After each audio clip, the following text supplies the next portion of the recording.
오늘 함께 은혜를 나누고자 하는 말씀은 요한복음 1장입니다. 지난주 수요일에는 요한복음 개관을 했는데 거기서 예수님께서 베푸신 7가지 표적을 중심으로 말씀을 드렸습니다. 오늘은 요한복음 1장의 핵심 내용이 무엇인가 하는 것을 중심으로 해서 말씀을 전하겠습니다. 1장 말씀에 보면 태초에 말씀이 계시니라 이 말씀이 하나님과 함께 계셨으니 이 말씀은 곧 하나님이시니라. 그가 태초에 하나님과 함께 계셨고 만물이 그로 말미암아 지은 바 되었으니 지은 것이 하나도 그가 없이는 된 것이 없느니라. 자, 여기에 보면 3절에 예수님이 누구시라는 것을 말씀하고 있죠. 그러니까 만물을 지으신 분이다, 이제 그런 뜻이죠. 그래서 이 3절까지의 말씀의 중심은 예수님은 창조주 하나님이시다 하는 것입니다. 그 다음 12절 말씀 보면 11절과 12절 사이에 그러나라는 접속어를 하나 넣어서 읽으면 더 부드럽게 연결이 될 것 같습니다. 자기 땅에 오매 자기 백성이 영접하지 아니하였으나 영접하는 자 곧 그 이름을 믿는 자들에게는 하나님의 자녀가 되는 권세를 주셨으니, 이 말씀은 예수님이 왜 오셨느냐 하면 죄인들을 구원하러 오셨다라고 하는 말씀이죠. 그래서 요한복음 1장의 핵심이 되는 두 낱말은 창조주와 구원자라고 하는 것입니다. 그래서 오늘 말씀의 제목을 구원자로 오신 창조주 하나님, 이렇게 정해봤습니다. 미국의 디트로이트 시에서 있었던 일인데요. 미시간주에 있는 그 디트로이트 시는 자동차 공장들이 많이 있는, 자동차 회사들이 많이 있는 곳으로 유명하죠. 한 젊은 자동차 정비사가 중고차를 사서 부품을 새로운 것을 사서 고쳐가지고 아주 자신만만하게 차를 타고 출근을 했습니다. 출근을 하다가 신호 앞에서 정지를 했다가 다시 출발하려고 하는데 시동이 안 걸리는 거예요. 그래서 자기가 1급 정비사니까 고칠 수 있을 것이라고 생각하고 본넷을 열고 여기저기 살펴봤는데 시동이 안 걸리는 거예요. 조금 있다가 한 노신사가 지나가다가 옆에 차를 세우고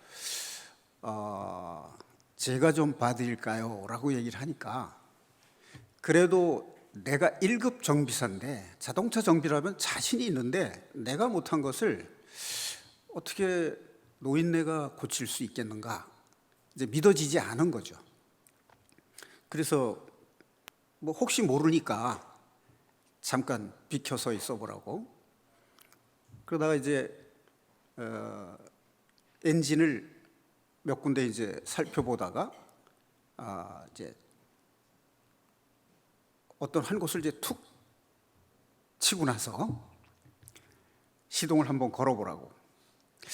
시동이 걸릴까 의아해하면서 시동을 걸었더니 시동이 걸린 거예요. 너무나 의외여서 반갑기도 하고 부끄럽기도 하고. 그래서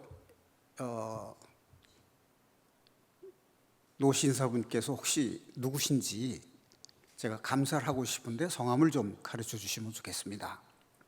그랬더니 제가 이 차를 만든 회사의 사장 헨리 포드입니다, 이렇게 대답을 했다는 거죠. 자, 여기서 보면 자동차가 고장 났을 때 1급 정비사가 잘 고칠 것인가, 자동차를 설계하고 만든 사람이 더 잘 고칠 수 있는가 하는 거죠. 자, 이게 바로 헨리 포드는 자동차를 만든 사람이에요. 그래서 고장 났을 때 그것을 1급 정비사보다도 더 잘 고칠 수 있었다는 얘기입니다. 그것은 자동차를 만든 원리를 너무나 잘 알고 있기 때문이죠. 자동차를 보면 이제 엔진부, 즉 기계적인 부분이 있고 전기 장치로 이제 연결이 되는 부분이 있잖아요. 크게 나누면. 저도 뭐 자동차의 그 정비는 잘 모릅니다만은 여기서 중요한 것은 만든 사람이 가장 잘 고칠 수 있다라고 하는 것입니다. 우리 인생도 마찬가지입니다. 우리가 세상에 태어나서 한평생 살다 보면 여러 가지 문제들이 많이 있죠.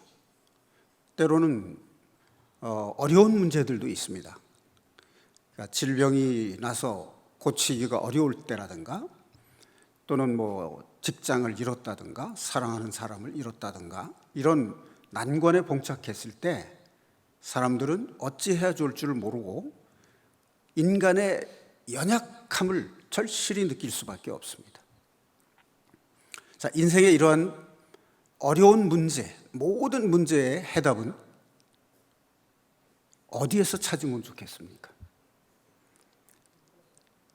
우리 인생을 지으신 하나님이 바로 우리의 모든 문제를 해결하실 수 있는 분, 우리의 잘못된 문제를 고쳐주실 수 있는 분이라는 거죠.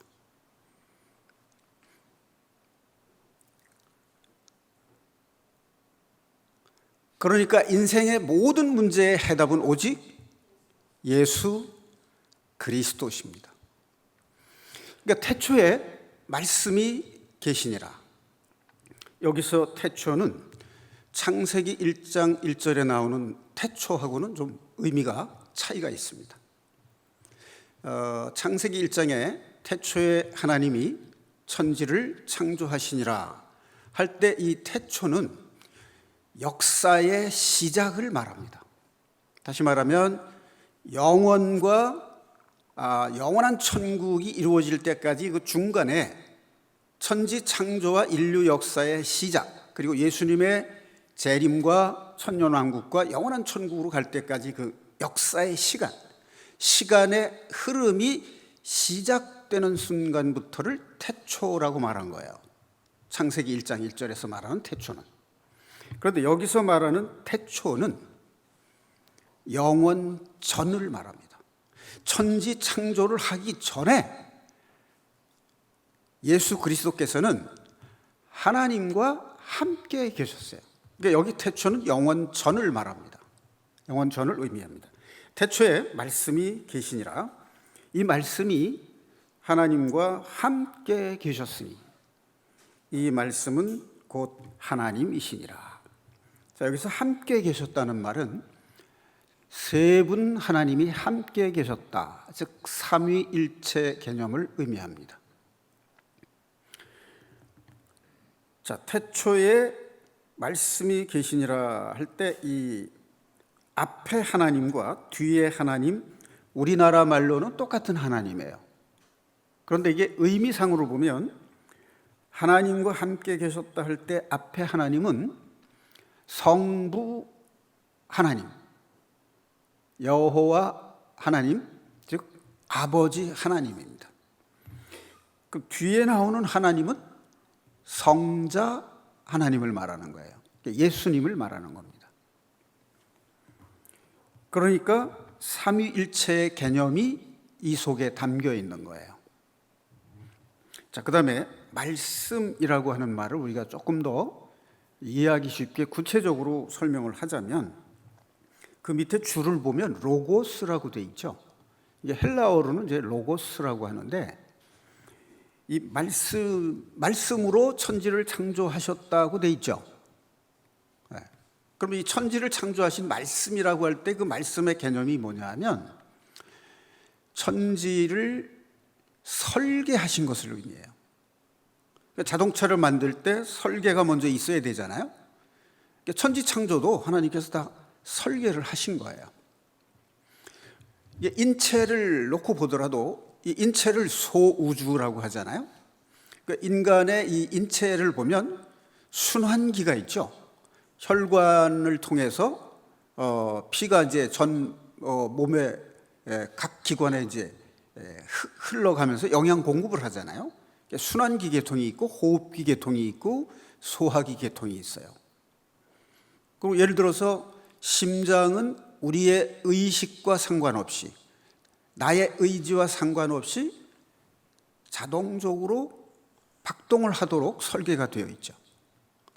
그 심장이 내 의지와 상관없이 자동적으로 박동을 함으로써 내가 잠을 자고 쉴 때도 혈액이 온 몸을 순환함으로써 건강이 유지되게 될 수 있도록 하나님께서는 설계를 해 놓으셨다 이 말이에요. 그러니까 말씀은 로고스인데, 로고스는 영지, 전능하신 지혜를 의미하고 모든 천지 만물을 창조하시고 설계하신 하나님의 설계를 의미해요. 그런데 천지를 창조하고 인간을 만들어서 생존하게 하면 살아 움직이잖아요. 그러니까 움직인다는 것은 변화를 의미하는 거예요. 그런데 변화하면서도 큰 틀에서는 그것이 유지가 돼야 되죠. 살아 움직이는 것은 변화인데 그 설계의 원리가 변하지 않고 질서를 유지하고 있다 그 말이에요. 그러니까 변화되고 유지되도록 하는 모든 근본 원리, 그거를 로고스라고 하는 것이고, 그것이 바로 말씀으로 계셨다는 뜻이에요. 자, 그가 태초에 하나님과 함께 계셨고, 그러니까 이 말은 14절과 18절에 나오는 독생자라는 말과 연관이 됩니다. 자, 3절을 먼저 확인하겠습니다. 만물이 그로 말미암아 지은 바 되었으니 지은 것이 하나도 그가 없이는 된 것이 없느니라. 그러니까 모든 만물을 말씀이신 성자 하나님께서 창조하셨다, 그 말씀이에요. 자, 히브리서 1장 2절에 보면 같은 말씀이 나옵니다. 이 모든 날 마지막에는 아들을 통하여 우리에게 말씀하셨으니 이 아들을 만유의 상속자로 세우시고 또 그로 말미암아 모든 세계를 지으셨느니라. 자, 그래서 창조자 하나님이신 예수 그리스도를 언급하고 있는 것입니다. 자, 그다음 두 번째 의미입니다. 그 안에, 그 말씀 안에, 예수님 안에 생명이 있었으니 이 생명은 사람들의 빛이라. 자, 이 생명과 빛을 같은 개념으로 쓰고 있습니다. 자, 우리가 그렇게 알 수 있는 것은 태양빛이 있음으로 해서 이 지구상에 살고 있는 모든 동식물들이 생존할 수 있어요. 태양과 이게 빛과 열, 그다음에 물, 바람 이런 것들이 있음으로 해서 생명이 유지될 수 있잖아요. 그럼 빛이, 태양빛이 이 지구상에 살고 있는 모든 동식물들의 생명의 에너지의 근원이 됩니다. 우리가 날이 흐린 날에는 나도 모르게 우울해지는 걸 느끼죠.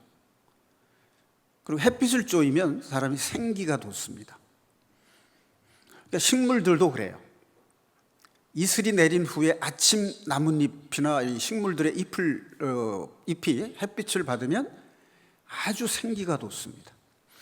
그러니까 태양빛이 모든 동식물들의 생명이라는 것을 우리가 알 수 있어요. 자, 그런데 동식물들은 수명이 있어요. 영원히 살지 못한다고 말이죠. 태양도 수명이 있습니다. 뭐 과학자들은 태양의 수명을 100억 년이라고 그렇게 계산을 합니다. 그것은 과학자들이 사용하는 연대 측정법이 있어요. 그러나 이제 성경적으로 보면 계산 방법이 다를 수 있죠.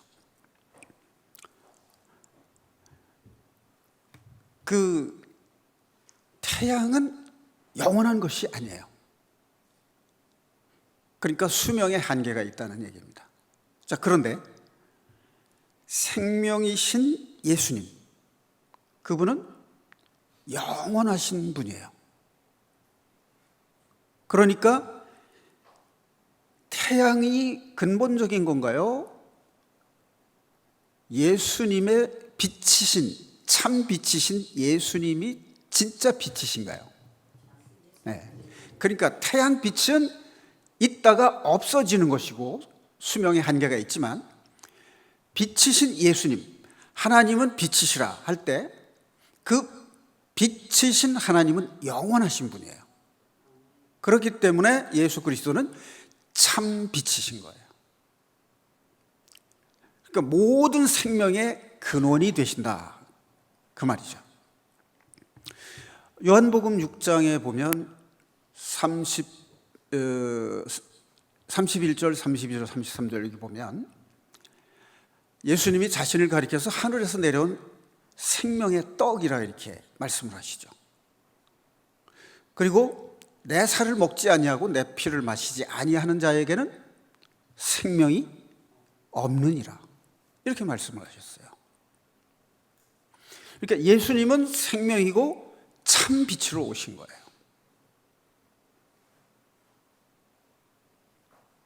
자, 그런데 5절입니다. 빛이 어둠에 비치되 어둠이 깨닫지 못하더라. 자, 10절에 그가 세상에 계셨으며 세상은 그로 말미암아 지은 바 되었으되 세상이 그를 알지 못하였고, 자, 이게 깨닫지 못하였다 5절에, 10절에 알지 못하였다. 그 다음에 11절 자기 땅에 오매 자기 백성이 영접하지 아니하였다. 이 세 말은 깨닫지 못하고 알지 못했기 때문에 영접하지 못했다, 이제 그 말이 되죠. 자, 그런데 우리가 이제 상식적으로 생각해보면 어둠에 빛이 비치면 어둠이 알지 못하나요?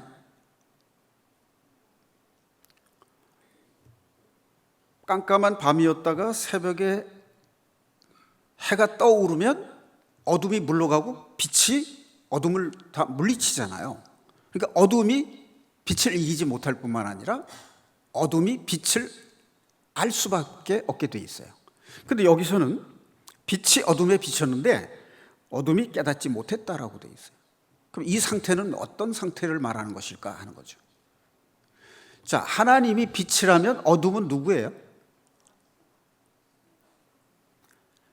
하나님이 사랑이라면,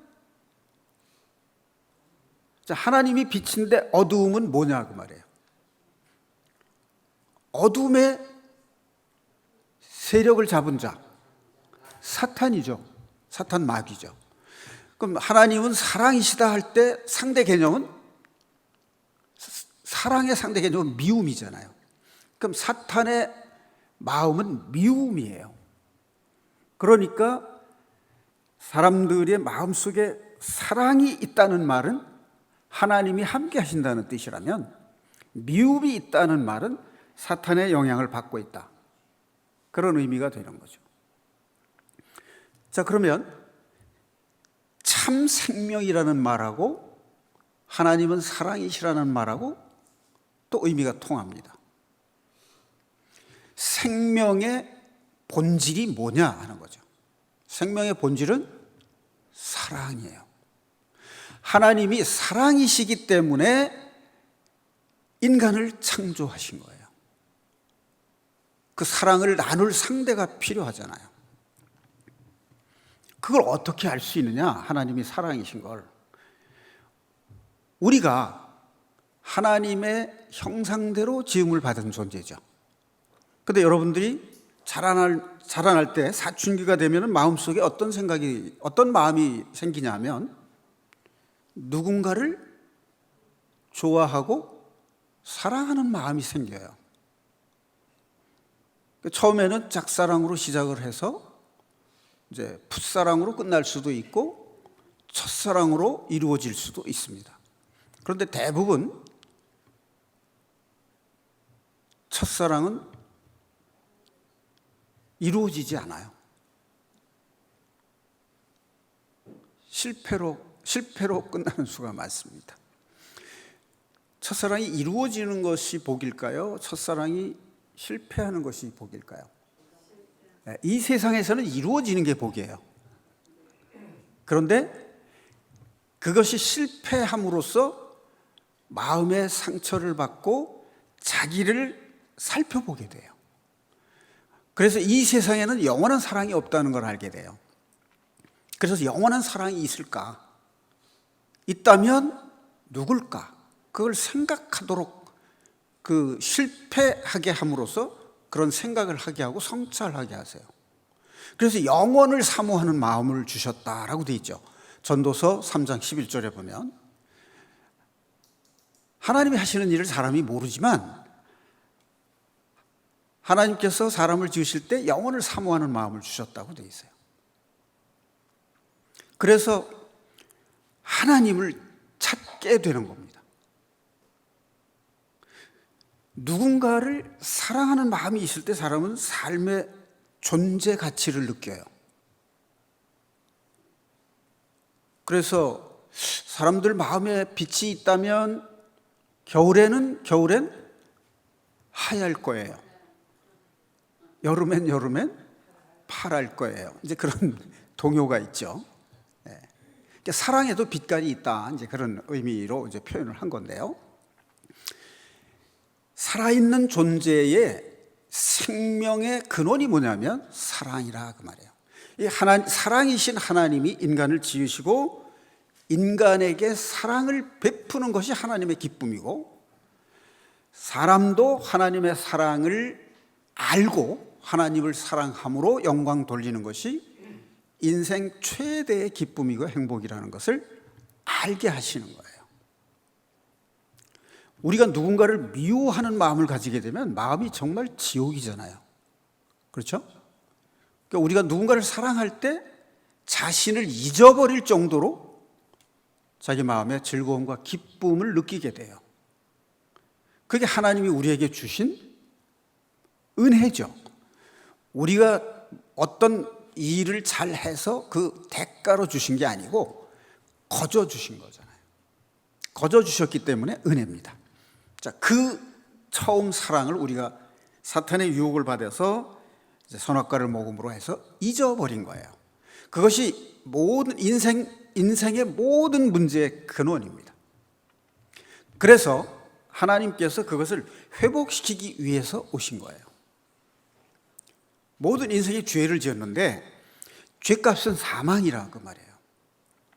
그런데 사람은 아담의 후손으로 태어난 모든 사람은 다 죄인이기 때문에 스스로의 죄값을 치를 수가 없어요. 자격이 없습니다. 그래서 죄가 없으신 온전하신 분 예수 그리스도께서 창조자이신 예수 그리스도께서 죄인들의 죄를 해결하시기 위해서 인간의 몸과 같은 육신을 입고 이 땅에 오셨다 그 말이에요. 자, 그러면 왜 유태인들은 예수님이 오셨는데 깨닫지 못했을까요? 왜 알지 못했을까요? 왜 그분을 영접하지 않았을까요? 선지자가 고향에서는 대우를 받지 못한다 하는 말이 있죠. 예수님이 태어난 그 동네에서 예수님이 목수 요셉의 아들이라고만 생각한 거예요. 그러니까 그를 믿지 못했다 그 말이죠. 자, 믿지 못하는 이유가 또 어떤 것이 있을까 한번 생각을 해본다면 이 요한복음 1장 15절에 보면 이런 말이 나와요.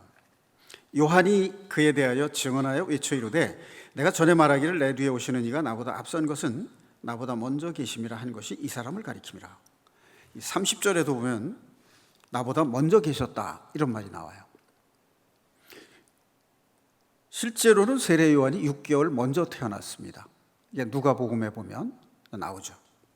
자, 그런데 그 정도는 문제가 안 되는데 이 문제가 되는 게 뭐냐면 이 이스라엘 사람들, 유대인들은 조상이 아브라함이라고 하는데 대단한 자부심을 가지고 있어요.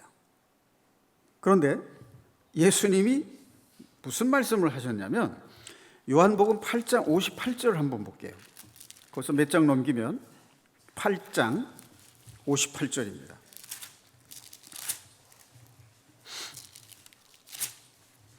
(160페이지) 57절부터 2절을 보겠습니다. 유대인들이 이르되 네가 아직 50세도 못 되었는데 아브라함을 보았느냐? 예수께서 이르시되 진실로 진실로 너희에게 이르노니 아브라함이 나기 전부터 내가 있느니라. 어때요? 유대인들이 예수님의 이 말을 믿을 수 있었을까요? 유대인들에게 있어서 아브라함은 믿음의 조상이에요. 아브라함의 하나님, 이삭의 하나님, 야곱의 하나님. 그 아브라함을 믿음의 조상으로 대단한 자부심을 가지고 있는 유대인들이 지금 눈앞에 보이는 예수님이 아브라함보다 먼저 있었다라고 하니까 황당한 거죠. 그 다음에 유대인들이 이 신약 성경이 있기 전에 모세 오경을 토라라고 해서 굉장히 영광스럽게 생각하고 존귀하게 여겼어요. 모세는 유대인들에게 있어서는 가장 큰 선지자로 추앙을 받았어요. 그런데 예수님이 모세보다 먼저 있었다라고 얘기하는 거예요. 그리고 모세는 율법을 하나님으로부터 율법을 받아서 줬지만 나는 너에게 복음의 구원의 은혜를 준다라고 말하니까 믿기지 않는 거죠. 그리고 요한복음에서 보면 내 살을 먹고 내 피를 마시라 하니까 따르던 병 고치는 그 기적을 보고 따르던 무리들이 상당수가 이해를 하지 못하고 다 흩어져서 돌아갔다라고 되어 있어요.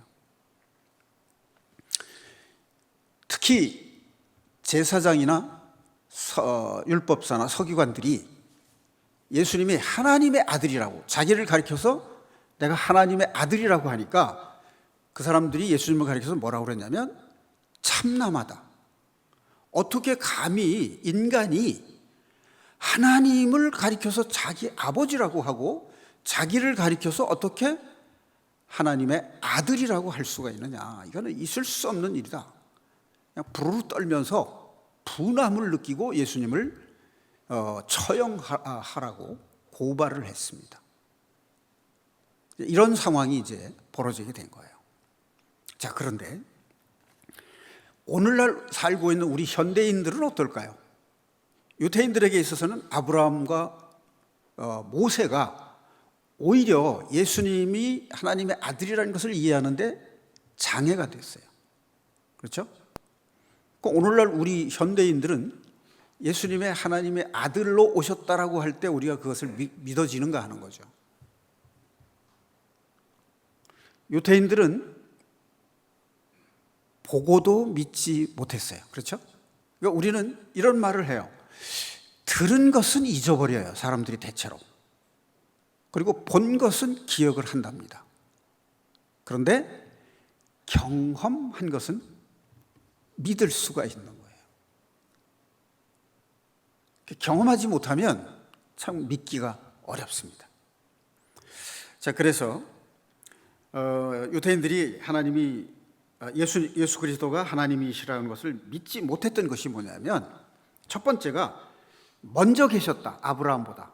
그러니까 예수님의 선제성을 말하죠. 선제, 먼저 계셨다는 뜻이죠. 그러니까 말씀으로 하나님 아버지와 함께 천지를 창조하실 때부터 영원전부터 함께 계셨던 그 예수님이 육신을 입고 오셨다는 것이 이해가 안 되는 거예요. 그 다음에 하나님의 아들이라는 것이 이해가 안 되는 거죠. 자, 모든 사람들은 육신을 가지고 있는 인성을 지닌 존재인데, 하늘에서 육신을 입고 이 땅에 오셨다 그러면 신성을 지니신 하나님께서 인간의 육신을 입고 이 땅에 오신 인성을 지닌, 신성과 인성을 동시에 지니신 분이다. 그게 이해가 안 가는 거죠. 어떻게 그럴 수가 있느냐 하는 거죠. 자, 그 다음에 또 하나 믿을 수 없는 것이 있어요. 부활입니다. 예수님이 죽었다가 다시 살아난다고 할 때 제자들도 믿지 못했죠. 그런데 예수님께서 이렇게 말씀을 하세요. 내가 만약 하늘로 올라간다면 어떡하겠냐? 제자들에게 그렇게 묻는 대목이 나와요. 그것을 가리켜서 우리는 이제 일반적으로 승천이라고 말하는데, 신학적 용어로는 승귀라고 말해요. 승귀. 승천해서 하나님께로 돌아간다, 그런 뜻이죠. 귀환한다, 하늘나라로 귀환한다, 이제 그런 뜻이에요. 그 말의 의미가 뭐겠습니까? 하늘에서 내려왔으니까 다시 하늘로 올라가는 거 아니냐, 그걸 못 믿겠냐, 이제 그렇게 말한 거죠. 예수님께서 감람산에서 승천하실 때 제자들이 바라보고 있었잖아요. 그러니까 천사가 너희들이 지금 본 그대로 예수님께서 다시 오실 것이다 라고 가르쳐 주죠. 자, 오늘날 현대를 살고 있는 우리는 이미 믿었지만 믿지 않는 사람들에게 복음을 전할 때 그들이 믿을 수 없는 그것이 뭐냐면 여러 가지 있죠.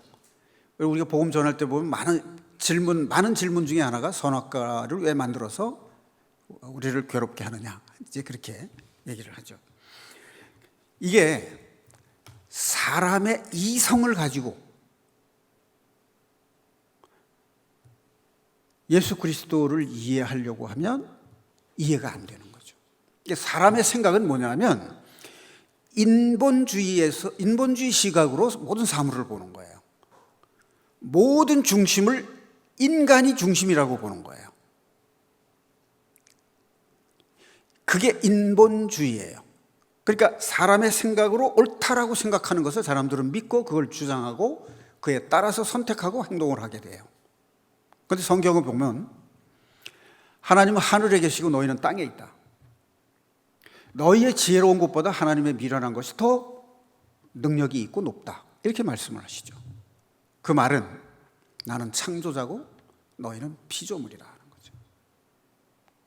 마치 아들이 아버지를 자기를 낳아주신 부모님으로 공경하는 마음을 가질 때 부모님의 사랑을 알 수 있는 것과 같은 거예요. 부모를 존경하는 마음이 없을 때는 부모님의 사랑을 못 느껴요. 그러니까 우리가 하나님의 존재를 어떻게 하면 알 수 있냐면 이 천지 모든 중심이 사람이 아니고 하나님이시다 하는 걸 인정하고 할 때만, 천지를 지으신 하나님이 계시다는 것을 인정할 때 성경의 말씀이 이해가 되고, 말씀으로 창조하셨다는 것도 이해가 되고, 말씀이 육신이 되어 오셨다는 것도 이해가 되는 겁니다. 그러니까 예수님을 인격적으로 만나는 경험이 있을 때, 그때 우리가 그분이 하나님의 아들이심을 믿게 된다는 거죠. 그러니까 누가복음에 보면 예수님께서 밤새도록 그물을 내려서 고기를 잡아도 한 마리도 잡지 못한 베드로에게 오셨죠. 그래서 깊은 데로 가서 그물을 내려 고기를 잡으라 했더니 그물이 찢어질 정도로 고기를 많이 잡혔죠. 그때 베드로가 뭐라고 고백을 하느냐면 주여 나를 떠나소서 죄인입니다 라고 고백을 했어요. 예수님은 그러한 베드로의 그 내면의 양심을 이미 보고 계시죠. 그래서 이후로부터는 사람을 낚는 어부가 되리라, 나를 따르라 해서 제자로 부르신 대목이 나오죠. 평생을 고기를 잡는 어부로서 밤새도록 그물을 던져 고기를 잡아도 하나도 못 잡았는데 이 선생님께서 하라는 대로 했더니 고기를 잡았다. 그럼 이분은 보통 사람이 아닌 거죠. 그래서 그분이 하나님의 아들이신 걸 안 거예요. 하나님의 아들이시라는 걸 알 때 내가 피조물이고 죄인인 것을 깨닫게 되는 겁니다. 그때 베드로의 고백같이 주는 그리스도시요 살아계신 하나님의 아들이시니다라는 고백이 나오는 거예요. 제가 회개에 대한 말씀을 여러 번 증거했는데 그 회개라는 말을 증거할 때마다 다른 각도에서 조명을 해봤어요. 그런데 듣고 보고 확인하지 않으면 기억이 이제 명확하지 못해요. 그래서 회개에 대해서 자기가 알고 있는 기존의 상식 개념밖에는 기억이 안 나는 거예요. 회개는 제가 처음에 어떤 각도에서 얘기했냐면 우리가 믿고 구원을 받았는데 행동으로 삶에서 실천할 수 없는 이유가 뭐냐? 그게 순종하지 못하기 때문에 그렇다.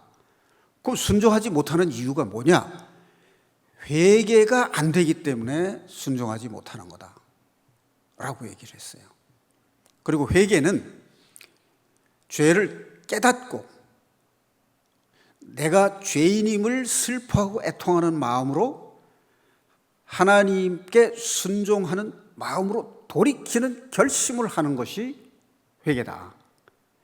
뉘우치고 후회하는 것만으로는 회개라고 할 수 없다. 그렇게 말씀을 드렸어요.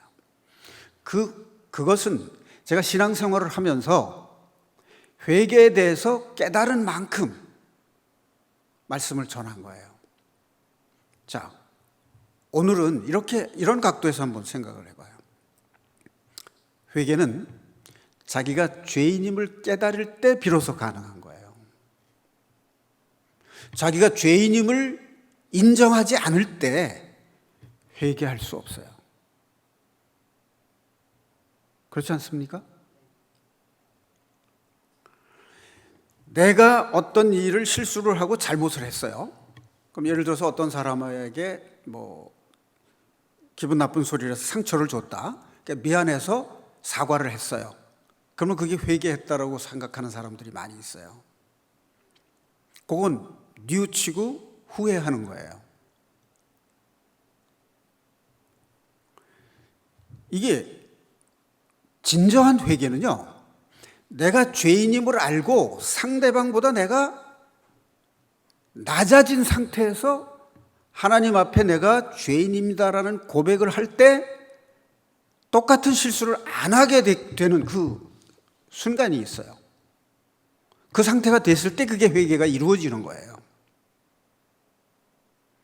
그런데 같은 잘못을 반복하게 될 때 우리가 자기 내면의 상태를 깊이 성찰을 해보는 것이 필요해요. 내가 왜 이게 안 되지? 후회한다는 얘기는요, 내가 상대방보다 높은 상태에 있다는 것을 의미해요. 아직까지. 예를 들어서 내가 누군가를 가르치려고 했다. 이 사람이 그렇거든요. 자신의 잘못을 스스로 깨달으면은 이게 감동의 눈물이 흘러요. 아, 내가 잘못했고 내가 죄인이다라는 걸 스스로 깨달으면 회개의 눈물을 흘리게 돼요. 근데 남이 지적을 해주면 화가 납니다. 사람이 그렇게 돼 있어요. 그렇지 않아요? 저는 그렇던데요. 남이 지적해주면 기분이 썩 좋지 않아요.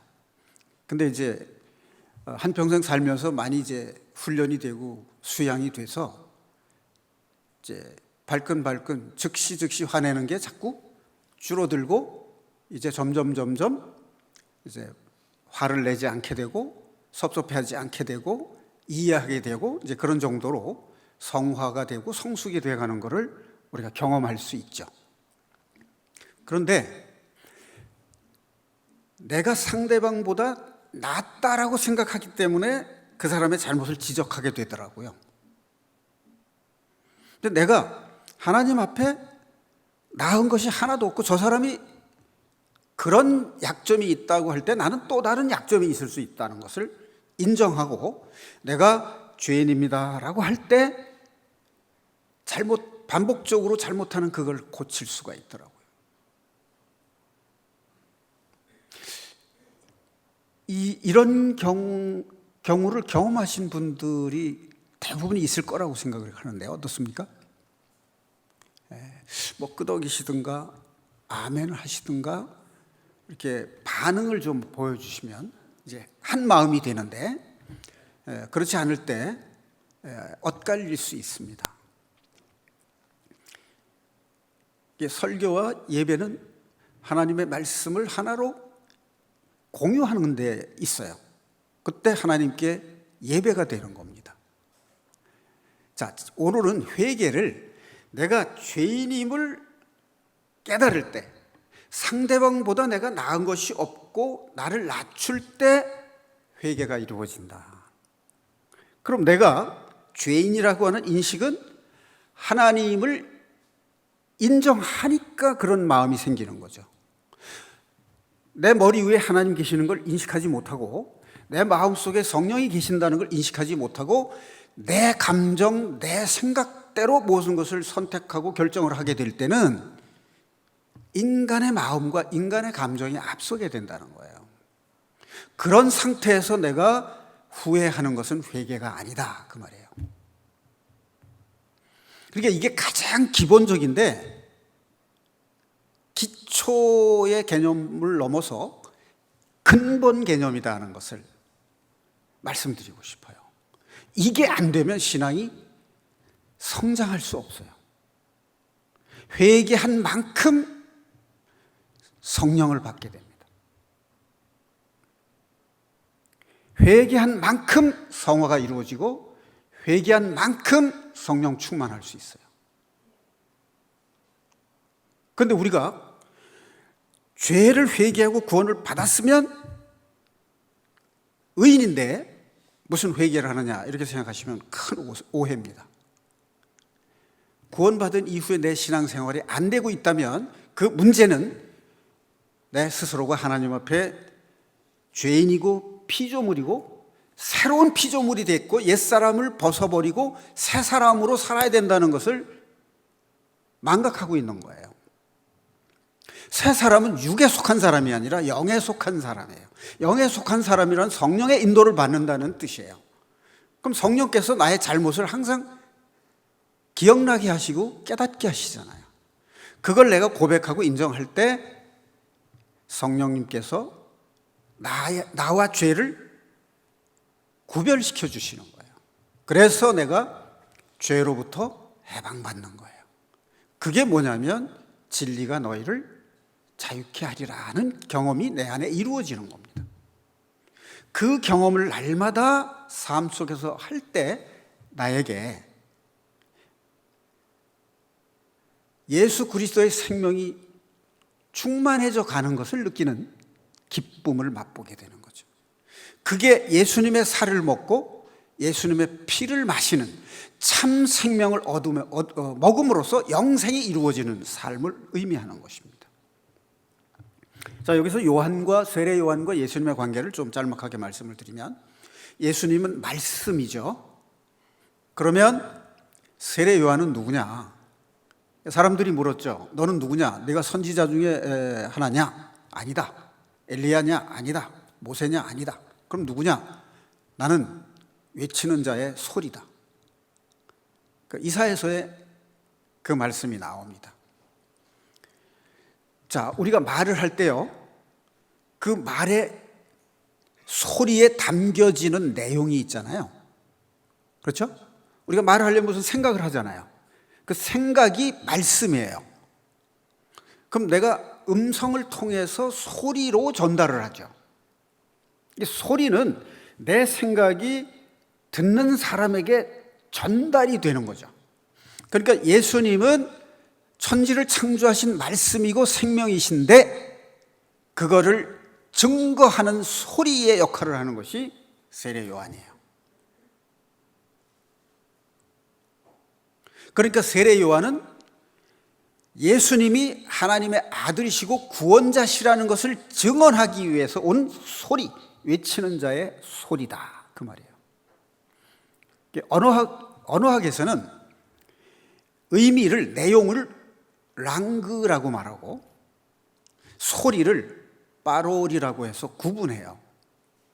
그러니까 좁은 의미의 언어는 소리에 실리지 않고 생각만으로 있는 개념을 언어라고 그래요. 이게 좁은 의미의 언어예요. 그럼 소리에 실려서 전달될 때 그걸 뭐라고 하면 랭귀지라고 말해요. 영어에 랭귀지라는 말이 있죠. 랭귀지는 개념 플러스 소리예요. 음성이에요. 그런데 소리로 전해지기 전에 우리 머릿속에서 이루어지는 생각 자체가 이미 언어예요. 회개에 그러면 우리가 들을 때 말하지 않아도 머릿속에 개념이 생기잖아요. 그렇죠? 그게 말씀이라는 거예요. 자, 그 다음에 우리가 요한복음을 읽을 때 오해의 소지가 있는 것이 이제 하나인데 그게 독생자라고 하는 말입니다.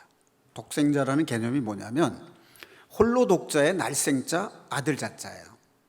그러니까 스스로 존재하는 분이란 뜻이에요. 그게 출애굽기에 보면 하나님께서 모세에게 뭐라고 말하냐면 나는 스스로 있는 자니라 이렇게 말씀하시죠.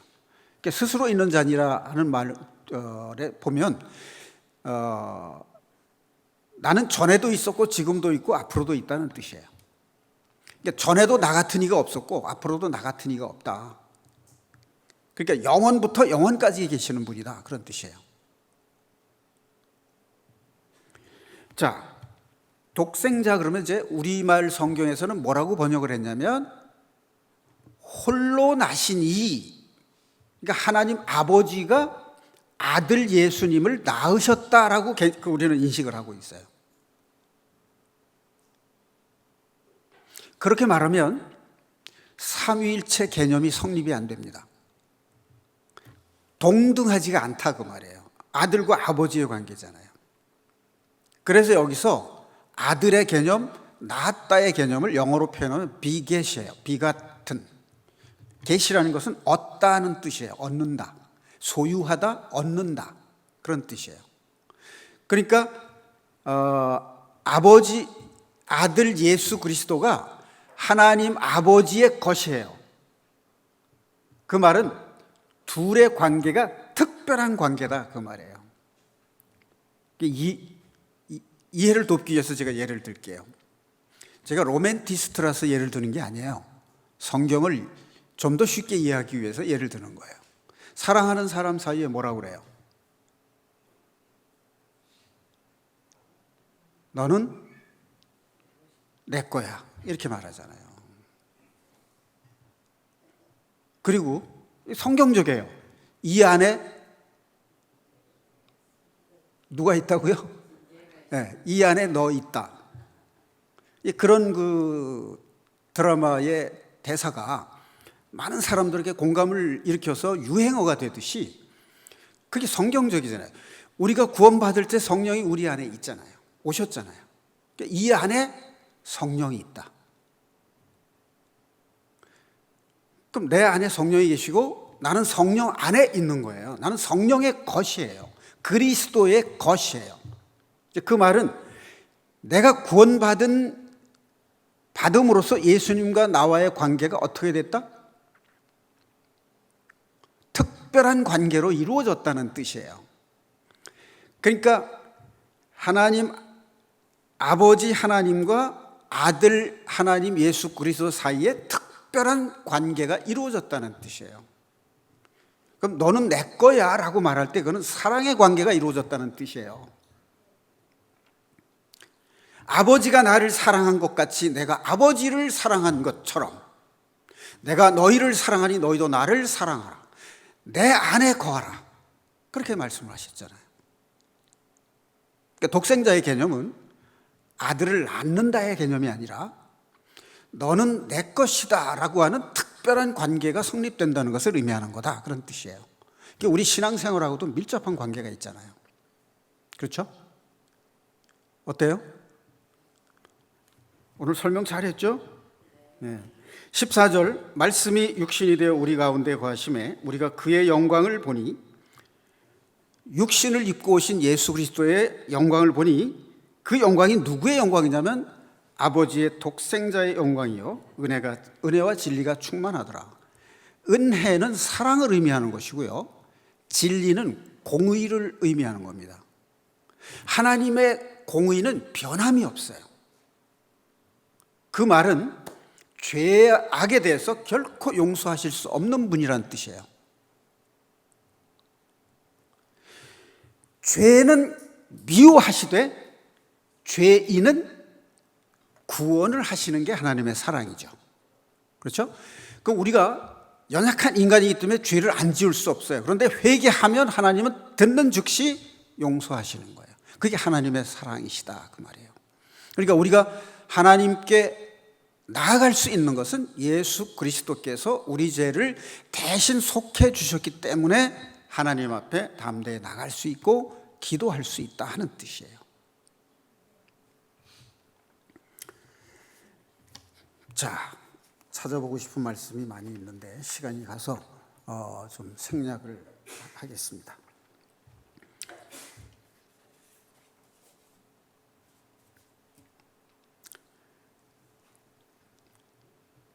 하나님 예수 그리스도께서 어떻게 오셨는가 하는 것을, 왜 오셨는가 하는 것을 의문 갖는 사람들이, 이해가 잘 안 가는 사람들이 있을지도 모르죠.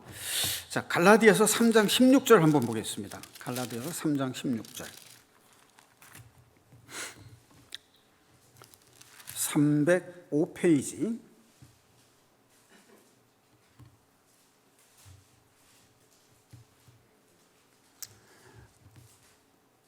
이 약속들은 아브라함과 그 자손에게 말씀하신 것인데, 그럼 이 약속들은 뭐냐면 그 앞에 보면 율법과 약속이라는 소제목이 나오죠. 15절 앞에. 그럼 그 앞에 보면은 뭐가 나오냐면 13절에 보면 율법의 저주에서 우리를 속량하셨으니, 이 말이 나와요. 아브라함에게 약속하신 복, 그게 뭐냐면 믿음으로 의롭다 하신 언약을 말씀하는 거예요.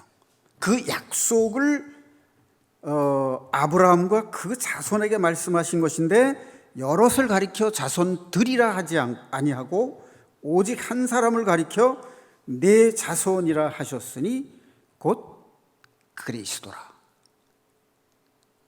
구원의 약속을 주셨는데 아브라함을 통해서 주셨어요. 그분이 누구냐면 예수 그리스도다, 그 말이에요. 자, 그 다음에 4장 4절 5절 보겠습니다. 4절. 때가 참에 하나님이 그 아들을 보내사 여자에게서 나게 하시고, 그러니까 가브리엘 천사가 마리아에게 나타나서 너에게 아들이 있을 것이다 라고 이제 성령으로 잉태될 것을 이제 말씀을 하셨잖아요. 그래서 마리아에게서 태어나게 하시고 율법 아래 나게 하신 것은, 율법 아래 나게 하셨다는 말은 인간의 육신과 같은 혈과 육으로 태어나게 하셨다는 뜻이에요. 그래야 인간의 죄값을 대신 치룰 수 있는 자격이 주어지는 거예요. 그래서 율법 아래 있는 자들을 속량하시고 우리로 아들의 명분을 얻게 하려 하심이라. 자, 때가 참에 하나님이 약속하신 때가 돼서 예수님이 오셨어요. 마리아의 몸을 통해서 오셨고, 율법 아래 나게 하신 것은 율법 아래 있는 자들의 죄를 속량하고 우리로 아들의 명분을 얻게 하기 위해서 오셨다 하는 말씀입니다. 요한복음 20장 31절 마무리로 한번 확인해 보겠습니다. 이 요한복음을 요한 사도가 왜 기록을 했을까? 찾아보겠습니다. 신약성경 184페이지 요한복음 20장 30절 31절 두 절을 같이 보겠습니다. 자, 거기 보면 소제목이 이 책을 기록한 목적 이렇게 돼 있죠. 예수께서 제자들 앞에서 이 책에 기록되지 아니한 다른 표적도 많이 행하셨으나 이 요한복음에는 7가지 표적만 기록을 했어요. 그런데 그렇게 하신 이유는 오직 이것을 기록함은 너희로 예수께서 하나님의 아들 그리스도이심을 믿게 하려 함이요. 예수께서 하나님의 아들 그리스도라는 것을 믿게 한다는 얘기는 죄를 사함받을 수 있는 믿음을 말하는 것입니다. 그 다음에 또 너희로 믿고 그 이름을 힘입어 생명을 얻게 하려 함이라. 여기서 생명은 영생을 의미합니다. 그 다음에 그 이름이라는 말의 의미는 호칭이라는 의미가 아니라 전인격을 의미하는 겁니다. 예를 들어서 여러분들이 노형진 그러면 제 이름을 들으면 저라는 사람의 그 성품, 인격 이걸 떠올리게 된다 그 말이죠. 그럼 예수 그리스도 그러면 그분의 하나님의 아들이심과 그리스도 되심을 떠올리게 되는 거예요. 그게 그 이름이에요. 그럼 예수님께서 그리스도이시고 구원자이시라는 그 능력 때문에 그를 믿음으로써 우리가 영생을 얻게 된다 그 말이에요. 영원한 생명. 그러니까 죄를 짓는 인간, 육신을 입고 죄를 짓는 인간은 사망에 이를 수밖에 없는데 영원하신 생명이신 예수 그리스도를 믿음으로 해서 그분 안에 있는 영생을 얻게 되는 것. 그럼 영생이라는 개념을 또 우리가 조금 정리를 한다면 죽어서 천국에 갈 때 이루어지는 것이라는 개념을 우리가 많이 가지고 있어요. 그런데 구원받은 사람은, 그리스도인은 이 세상, 이 땅에 살고 있을 동안에 예수 그리스도께서 내 안에서 성령으로 역사하심으로 그 말씀의 능력이 내 삶을 통해서 이루어질 때 이미 영생을 누리고 있는 것이라는 것이에요. 내가 죄인임을 알고 회개를 할 때 내 마음에 평안이 와요. 평강이 와요. 그리고 죄에서 자유함을 얻어요. 그게 하나님이 예수님을 통해서 약속하신 구원, 복음의 의미예요. 그러니까 구원을 받았는데 이 땅에서 영생을 누리지 못하면 그거는 우리 신앙이 문제가 있다는 것을 의미하는 거예요. 자, 그 생명을 더 풍성하게 누리게 하시고 싶은 것이 예수 그리스도의 우리를 향하신 사랑입니다. 그러니까 여러분들이 관계하는 모든 사람들과 화해를 통해서 대인 관계에서 자유로움을 얻는 것, 그것이 영생을 누리는 삶에 해당이 됩니다.